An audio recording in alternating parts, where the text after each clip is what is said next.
Hey, everybody, it's Scott Steen with winnersandwhiners.com. Good day, everybody. Happy Tuesday. It is today in sports betting. This is part one. This is the NBA, and he is Scott Reichel. Scott, what's up, bud? Nothing much. Pretty good day yesterday. I know that a lot of people cleaned up because favorites, I believe, went 20-1 in every single sport yesterday, which Nice. was yeah, it was a pretty terrible day for sports books. I know that BetOnline said publicly on Twitter that it was the worst day that they had since I believe football season last year. Public just absolutely killed them, and you know what that means. I'm sure the public will be willing to give it all back and more within the next week, Retribution is coming. something like that. The sports books don't stay down for long. I do know that. Well, because And most of the public bettors who won are going to think, oh, this is easy. I mean, why wouldn't I just do this again? Next thing you know, oh, the outright loss by, okay, I lose. And that's why going do to be I what even happens. have a day job? This is so easy. Mm-hmm. Chalk City, baby. They 20-1. I mean, that's 20. next level stuff. What was the underdog? Do you know? Uh, what was the underdog? That's an excellent question. If I had to guess, probably something hockey related, You but cannot come on this show with a hot take like that and then not it know wasn't a the. hot take. It was a fact. So the underdogs went 1-20 yesterday. That's a. I think that's a hot take. I think it is. Could be. I know all the favorites won in hockey, actually, so it was not hockey related. It So it was, had to. So it had to be baseball. yeah, it had to be baseball because, yeah, the NBA was. You had a couple of decent games in there, but the favorites ended up winning and covering in every single game. So, They even um, made. They even made gave Brooklyn fans just a little glimmer of hope there for a moment. well, I know the Nets cut it from 24 to roughly 9, and then they got run out Nine. of the gym in the fourth quarter. But there was a little period there where I was sitting and I know I was kind of enjoying the view for a little while because they made a 13-point run or so, and then that ended up not mattering.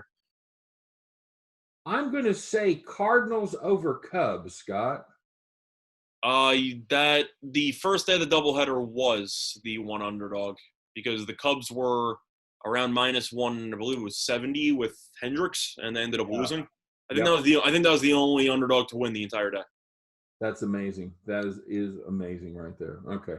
I had the know. I had the know. Yeah. It would make me nuts. So all right. So we got off to a pretty good start. If you're a chalk player, anything in particular stand out about those about the NBA games? Anything surprise you? Anything not surprise you?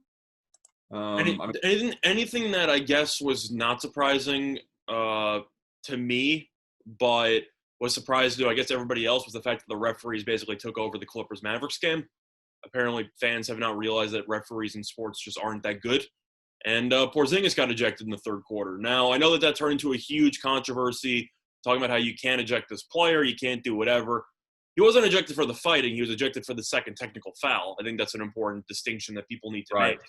But I know I might be biased because I know both of us had the Clippers, and Porzingis getting ejected definitely helped. Yeah. But I think that we can – I don't know if you saw the replay of it.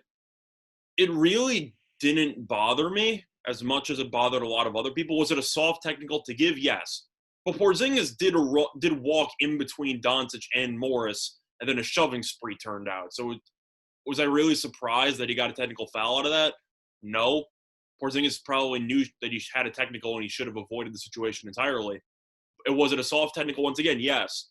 But I'm not going to let Porzingis completely off the hook for allowing himself to be in that situation where the refs had the chance to throw him out of the game. No, does the player has to have some responsibility for not realizing the situation and not even taking a chance with that second technical. That's how I felt. So people Yeah. can say, well, the referee shouldn't have done it. I'd say yes, but Porzingis probably shouldn't have been in the middle of that in the first place. That's kind of that was my takeaway for the most part. It's like when one of your kids, you tell them not to take a drink in the living room, and they spill a drink in the living, and they go, "Well, it was an accident." Like, yeah, Yeah, well, but yeah, but you shouldn't have done that in the first place. right, right, exactly right. For the game itself, though, it wasn't.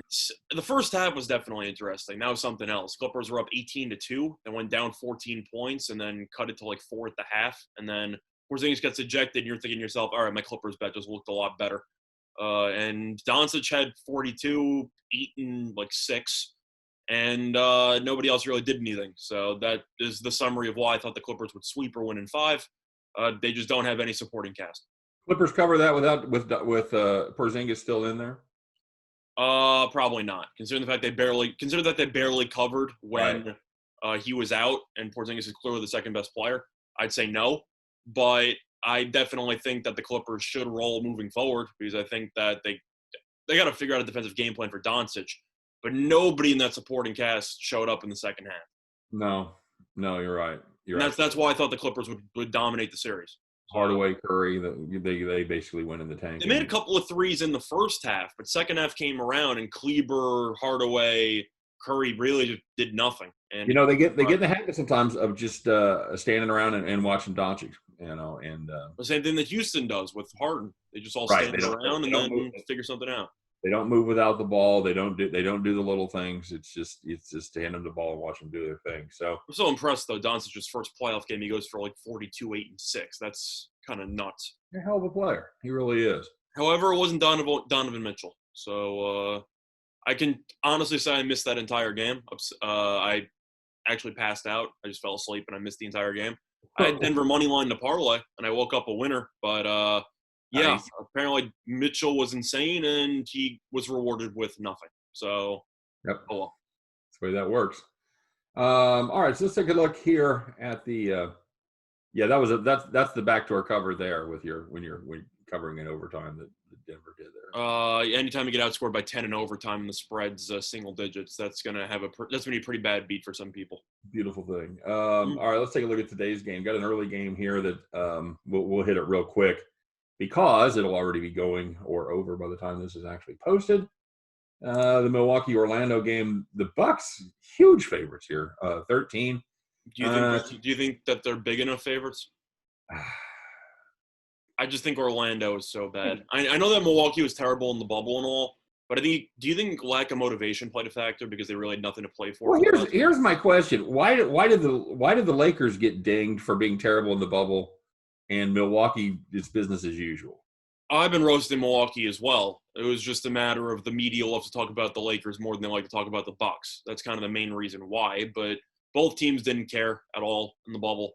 And Giannis, when he's not busy headbutting people in meaningless games, I expect him to put together a very solid performance. I think Budenholzer knows, all right, time to stop messing around. Let's play. Now, I'm not sure if that's going to have much of an impact if you can just turn it on like that.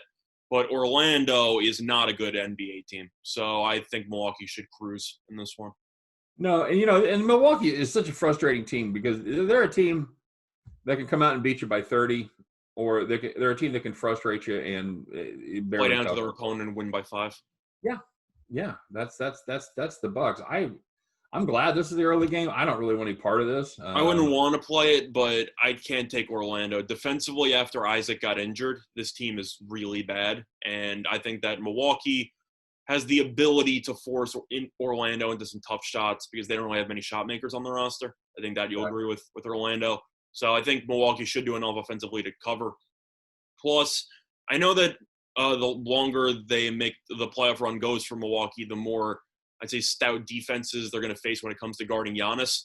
I don't exactly think Orlando is going to have the perfect game plan to stop Giannis if you don't. No, and I think Orlando without Mo Bamba is certainly not a help to them because you need big bodies you can throw fouls at. You just need people that can clog up the middle and take 3 or 4 or 5 fouls, and you just got to rotate those people through. And losing one of those guys from the rotation certainly doesn't help the cause. So.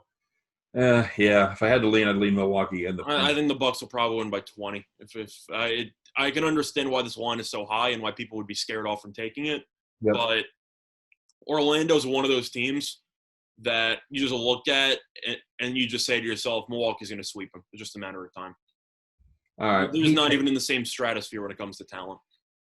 Oh, I totally agree with that. And Orlando has the capability of playing defense, but they haven't played it lately. So, yeah.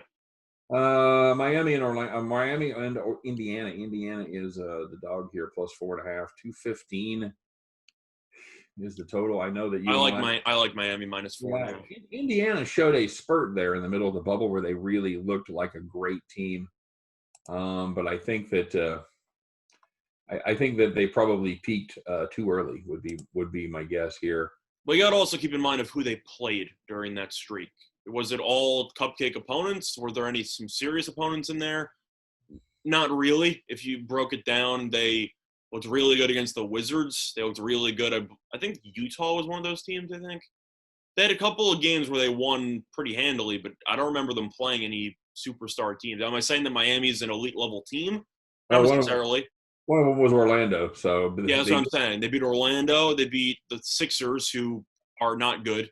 Well, they beat the Lakers after the Lakers had clinched when they were doing their thing. So. Yes, but I mean, we're talking about the 76ers who have underachieved this season, Orlando, Washington, and it wasn't like they were beating championship level contenders. Los Angeles maybe, but the motivation wasn't there. They beat Houston. That's also a question mark there with Houston.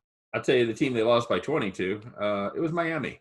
So yeah. Well, I know that TJ Warren did not play in that game, so that definitely played a factor. But Miami swept the regular season series. Miami, I think, is the deeper overall team. I think they're the more talented offensive team. And I don't think anybody in Indiana, I know Miles Turner's a decent big man, but I think Adebayo is going to have a field day in this series. Yeah, a couple guys that were on the injury report, Adebayo and Butler, are both, it looks like they're going to go for Miami, and I think that is pretty much the. I'm going to take Miami. It's just a matter of, I respect the fact that Indiana's been this competitive even without Sabonis, but they just don't have the depth to keep up with Miami. Miami can just can rotate 8-9 guys, and I just don't think Indiana has that luxury. Yeah, I agree with that. Indiana can keep this game close, though, because they're very good defensively, but I just think Miami has too much offensive firepower. And even though people might not think Jimmy Butler is a leader somewhat, and they might not think that, he's an elite player in the NBA, I consider him a very good leader, in my opinion. I think that even though he can be a little bit overboard at times, as people saw in Minnesota when he called the entire team soft, and, well, it turns out he was right in his analysis. That's a separate story. I feel like if you're going to go into a battle in the NBA playoffs, Butler's one of those guys you want, because you know that he is not going to take crap from anybody. And I feel like that definitely holds some weight in the locker room. I agree. I think it might be a little bit of a different game with Sabonis if Sabonis was able to go for Indiana. But especially in playoff games that are chippy, you kind of want somebody who is going to rise to the occasion instead of shrink. And I think that Butler's one of those guys who will rise to the occasion. I agree. You want to get involved in the total there, 215? If I had to lean anywhere, to lean to the under, but I am not going to touch unders in the NBA that are in the 210s. It's not good for my health long term. That's a tricky number to play the under. It really is. But I'd have to lean under because Indiana's offense leaves a lot to be desired, especially if Butler is able to shut down TJ Warren. Yeah, and that's the whole thing. That's the matchup that everybody's actually. Yeah, I actually stand corrected. Warren did play in that game. They played again in the finale, and Indiana won, and nobody played for starters. So the game you were talking about originally was with TJ Warren when the Heat won by 20. So I stand corrected. All right, so now we're going to go into a couple games that look a little bit tricky on their surface. It's Oklahoma the next City. game was my play of the day. So I can still give out my thoughts on that, but I don't know if you want to go first. Oklahoma City and Houston. I'll tell you what I am surprised about. I'm surprised that this line hasn't moved. This line has moved, and it moved back. I saw that Oklahoma City was roughly 1-point favorites. They went up to 2-point favorites, and now they're back down to roughly 1.5. So it seems like you've had a little bit of a market split on this matchup between I don't know if it's Chubbuck and I don't know if it's Sharp and Public that are divided there, or how that's working. But I have seen money come in on both sides so far. Well, I'm looking at the opener, and I've got Oklahoma City open as a 1.5 favorite, and that's what it is right now. Okay. Well, I guess everything regressed back to the mean, but I have seen some line movement so far. Okay. Is Houston the same team without Russ on the court? Depends on how you define the same team. If the same team, you mean a team that can't win the championship, I'd say yes. Are they a good team? The bottom line is, what are they? I don't. I mean, I'll say it. My play of the day was Thunder money line.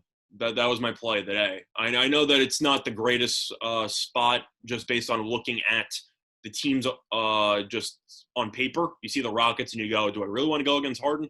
Then you realize without Westbrook, the second best defensive player is probably Austin Rivers. No exaggeration. If you really think about it, the second best offensive player might be Austin Rivers. Yeah. So I'll take one of the best defensive teams in the league with solid leadership, good rebounding, and fundamentally sound. And I think that the Thunder, especially with Schroeder back now, and Schroeder missed most of the bubble because he ended up attending the birth of his child. But Right. Schroeder is arguably sixth man of the year. He's one of the finalists. And if he came back in the finale, had 20 points in like 20 minutes, that's a huge boost to Oklahoma City's bench. And as far as I'm concerned, the Rockets bench is terrible. So Yeah. especially now that Eric Gordon's back and he's been terrible all season long, I'm not really sold on Houston. I think if they're going to win, they need Harden to go for what, 40? Perhaps. And that sounds like I'm selling everybody else short. And truth is, I am.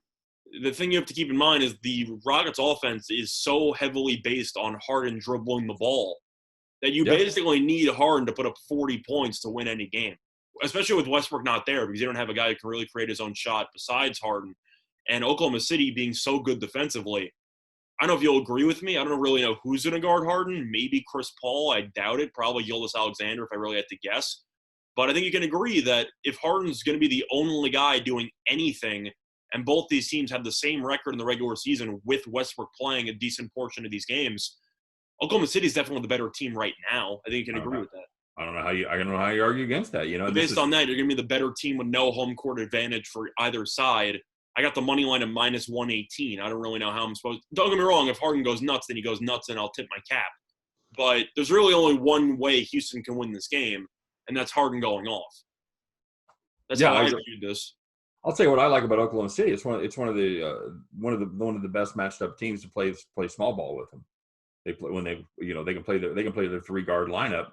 Well, the 3-guard lineup with Schroeder that I was talking about before when he came back. That's what I'm saying. Their death lineup is one of the best lineups in the entire league. You play Chris and you play Chris Paul and Gilgeous Alexander and Schroeder, and you're matching up with those guys pretty well as far as small ball goes. And then you still have Steven Adams in there to dominate the paint.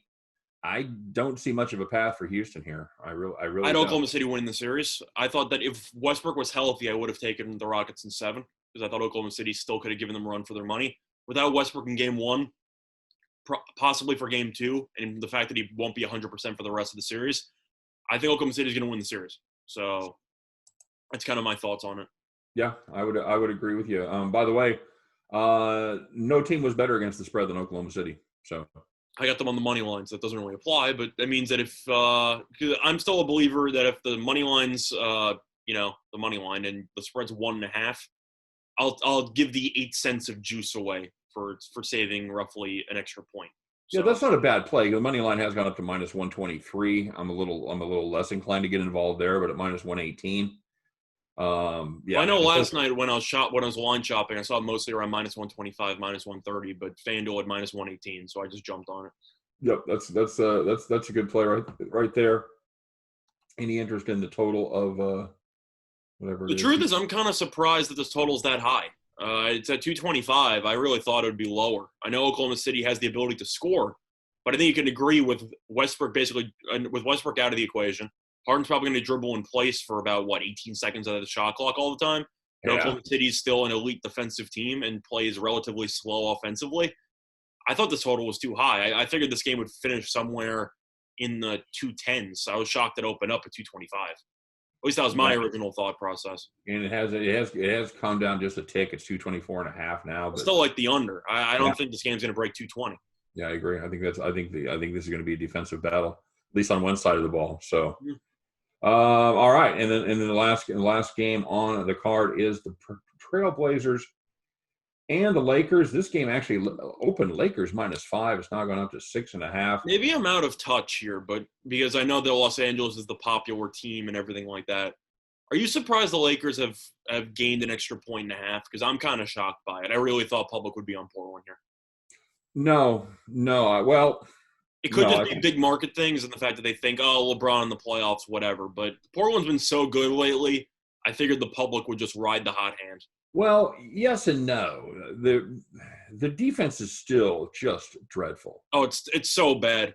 I mean, you saw what I had for the play-in game. I had the Grizzlies team total over just because Portland's defense is just funny. Right, and there has been movement on the total. The total's gone from 228 to basically 233 at this I point. agree with that line move. I don't agree with the Lakers moving up to 6.5. That I don't agree with. I think personally, I think the Lakers. I think the Lakers are giving them the old okey doke. I think that you had a veteran team that really didn't give a damn about the last 5 games in the bubble after they clinched, and that's exactly how they played. I think the public is a horrible case of recency bias. I think it's possible. Well, apparently they don't have a case of recency bias because apparently they've been betting on the Lakers.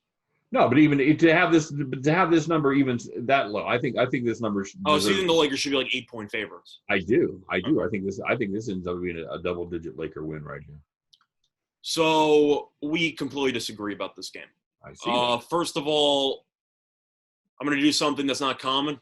I'm going to pick an underdog in the NBA in the first round after chalk. We've basically had chalk for every single game up to this point. Main reason why, you look at the Lakers roster, especially on the perimeter. I don't know who can guard Lillard and McCollum.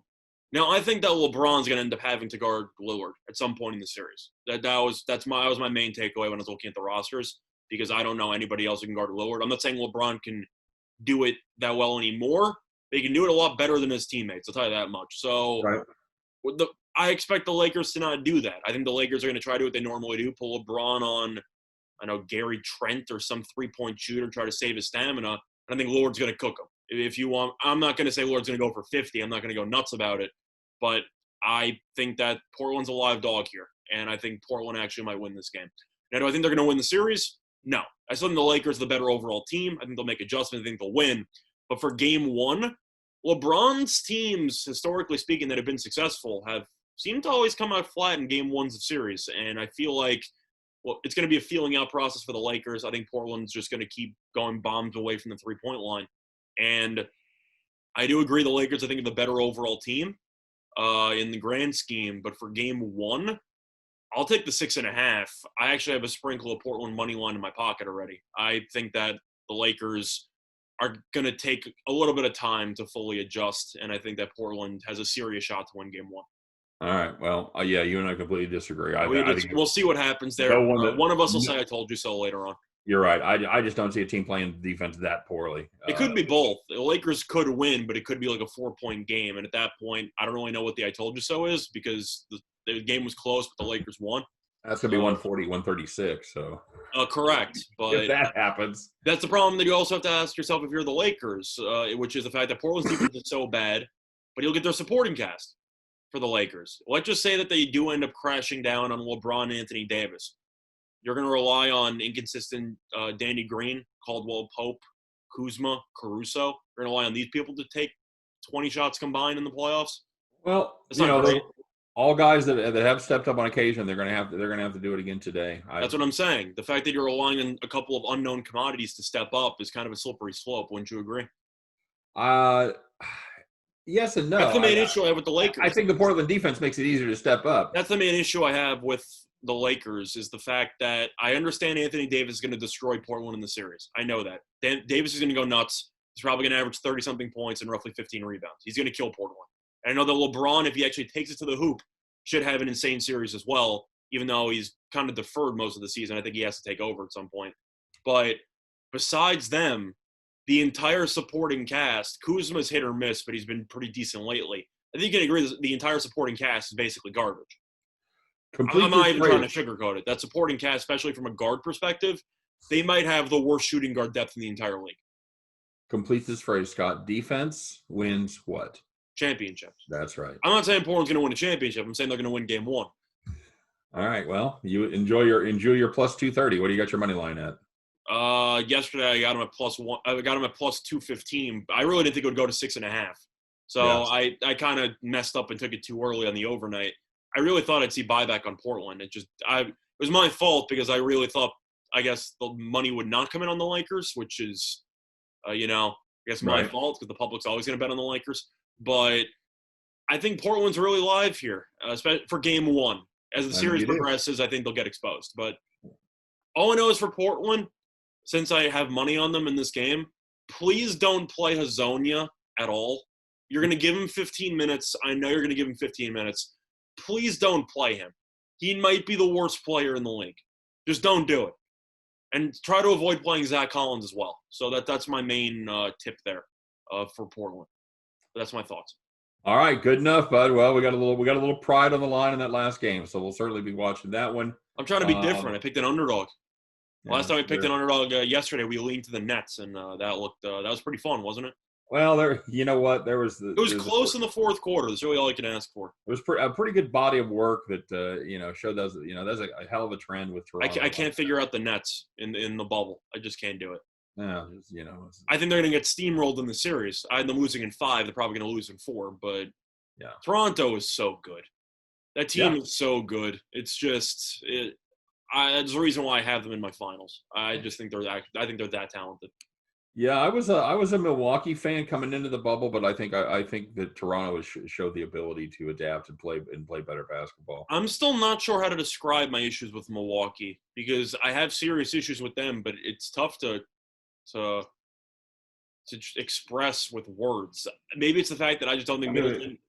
Do you want to draw some pictures you could share with us tomorrow, or some ink blots, and I'm trying to express what I see in the picture, but. I think the main issue I have with Milwaukee is I just, don't trust Eric Bledsoe as my point guard. I've seen that experiment before in the playoffs. And B, I don't think Middleton's the second best player on a championship team. Show us on the doll where Brook Lopez hurt you, Scott. Brook Lopez I used to not like because as a Nets fan, he used to bother me, but he's actually been really good with Milwaukee. So Lopez actually grew on me. I actually think he's a good fit for that team. It's mostly the fact that Middleton disappears in playoff games, and I don't think he should be the second best player on a championship team. All right, fair enough. Well, do you share the same opinion about that or no?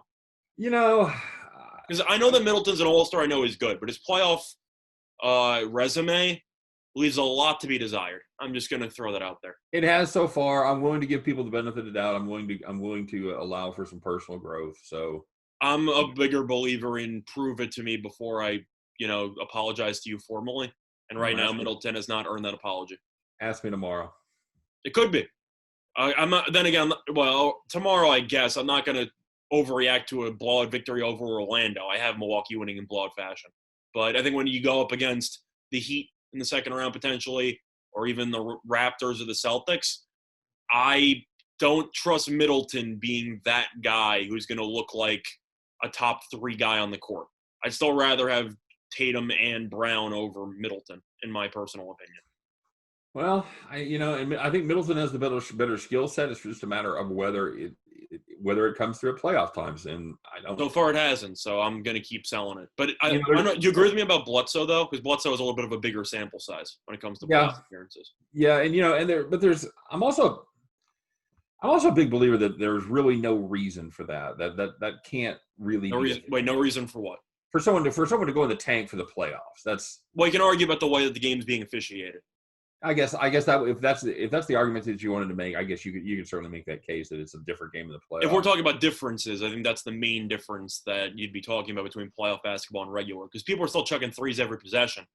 The main thing is that Bledsoe, I guess, he's a guy who likes to drive, and if you're not going to be calling fouls on his behalf, he's going to force up some really ugly layups. You like the way the NBA's gone, Scott? In the NBA, the NBA's in the entire bubble procedure or the playoffs so far? No, just the way the way the game has evolved. It reminds me of Major League Baseball. It's basically get down, shoot a 3. That's what the NBA is. The NBA is now a glorified 3-point contest. Right. It's just like everybody swinging for the fences in Major League Baseball. I can't criticize it. As far as I'm concerned, the math checks out, and that 3 points is worth more than 2. I understand. If you make more than a third of your shots, it's a problem. Well, at the end of the day, Golden State won a couple championships, and every team it's a monkey see, monkey do league. And if you're going to see somebody else have a lot of success doing one specific method, same thing with shifting in the MLB. One team does it; they're extremely successful. Next thing you know, every other team in the league is shifting. And again, it makes sense to me. I don't have a full issue conceptually. Truth is, I actually kind of saw it coming when I was playing video games like 7 years ago. But that's a separate story for another day. But in 2K, I actually did the first 5-out lineup, and I was pretty good in my team back in the day. But no, in terms of the NBA, I am not a fan of seeing 3-point contests and every single possession relying on a contested step-back 3. But with the way the game's officiated and the way that people have realized that centers aren't that important anymore, I can't criticize these teams for, adapting to the norm. And the norm right now is to take 50-something threes a game, make around 15, and you'll end up scoring 120 points. So I can't really criticize the coaches. Is it fun to watch? No. I don't really get much enjoyment from watching three-pointers every other possession. No. But, I accept it, and I'm not going to stop watching basketball because of it. All right. Okay. Well, Do you feel the same way or no?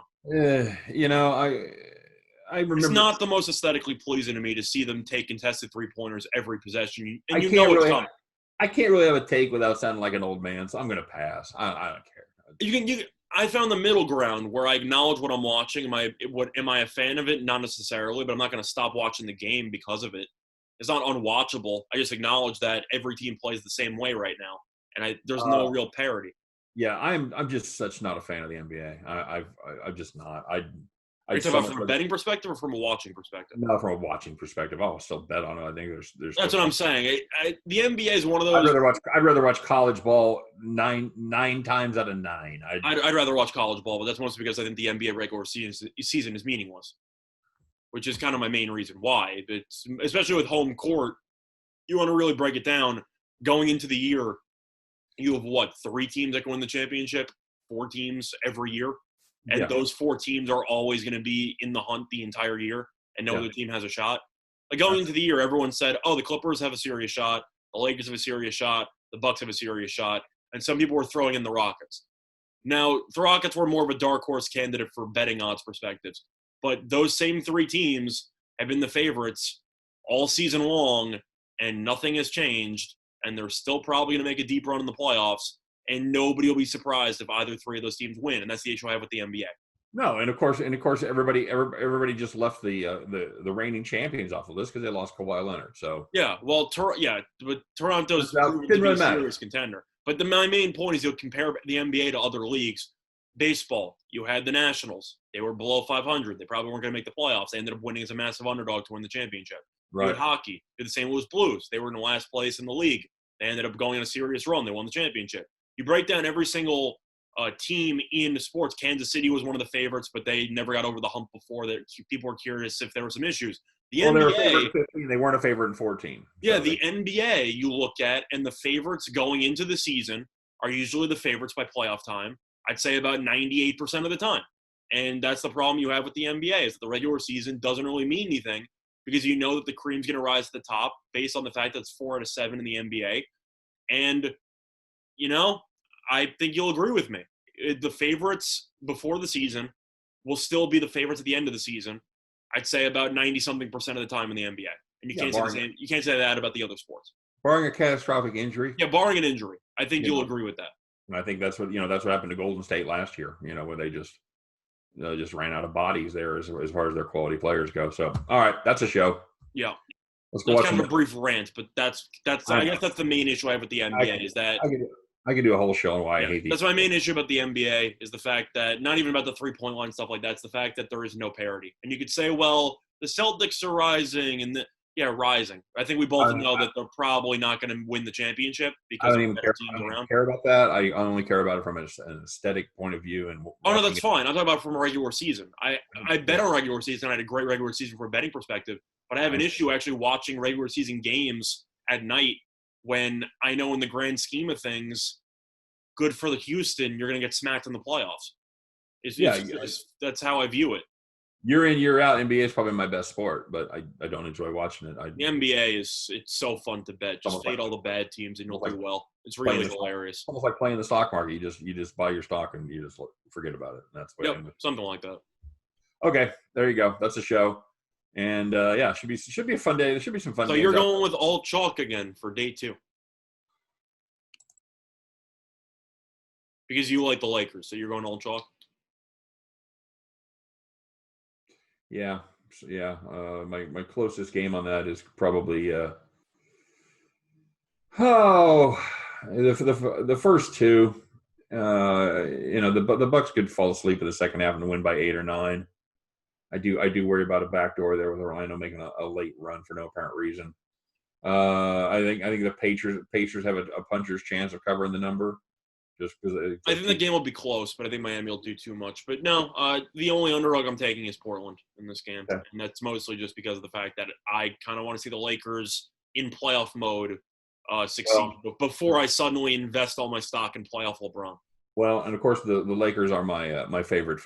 So yeah, we'll see what happens. Should be a fun day. We'll talk about it tomorrow. I guarantee you that. Yep. All right, guys, that's today in sports betting. Went a little longer than usual, but we got to hear some rants in there. So if you agree with us, if you agree with us or disagree with us, let us know down below. Yeah, absolutely. We always want to hear anybody that's fading us and tell us why we're wrong, because there's a good chance that you're probably right. So that's it for today in sports betting basketball side. We'll be back on the other side with the MLB. Don't forget to check out winnersandwhiners.com for deep dives into every single one of these basketball games every single day and every other sport on the planet. So for myself, for Scott Reichel, for all of us at Winners and Whiners, guys, take care. Good luck on all of your plays today. Stay well, stay healthy, and we'll see you tomorrow. Take care.